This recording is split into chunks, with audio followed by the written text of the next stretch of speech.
This season was supposed to be a defense's nightmare for any team playing Arlington Bowie. The Volunteers started the season with the ability to march out two completely different style quarterbacks. Keaton Perry, the strong-armed gunslinger, and Tony James, the elusive dual threat who can kill you with his feet.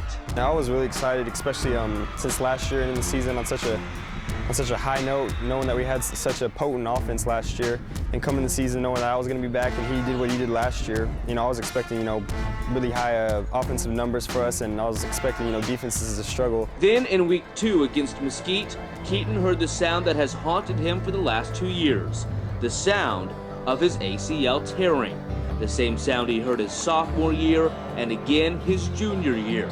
After months of rehab, having his knee give out again for a remarkable 3rd straight year was almost too much to bear. At halftime, that's when the news was broke to everybody that they felt like it was his ACL again, and just every kid on the team was crying at halftime. It's hard to express the pain that you feel for somebody that you're so close to. I was in kind of like a state of shock that it would happen a 3rd time. I walked back to the locker room with my trainer, and I threw a fit back there, and he was trying to keep me under, trying to calm me down, but nothing. I didn't really want to hear nothing from anybody. Not wanting to hear his football career was officially over, Perry headed to the doctor to see what needed to be done. That's when the doctor told him some shocking news. Despite a torn ACL, Keaton could play. This ACL really wasn't his. So when it tore, he didn't have the swelling and the pain that you would normally have with it.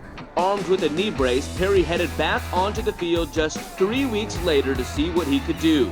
On his first possession on the field, Keaton proved that he was not done with football quite yet. It was actually shock because coming back, I'm thinking I'm just going to kind of be a motivator. But I started playing, and I was like, you know what? I'm actually playing pretty good, and I'm moving the ball, and our offense still might be, what it was before I got hurt. It was just exciting, back to see him, happy again and stuff like that, seeing him back up and stuff like that, all the energizing. That's what the team needed. We needed something to, get us back started again. Not including Friday night, in the 5 games since coming back to the field, Perry has thrown for just under 1,100 yards and 15 touchdowns.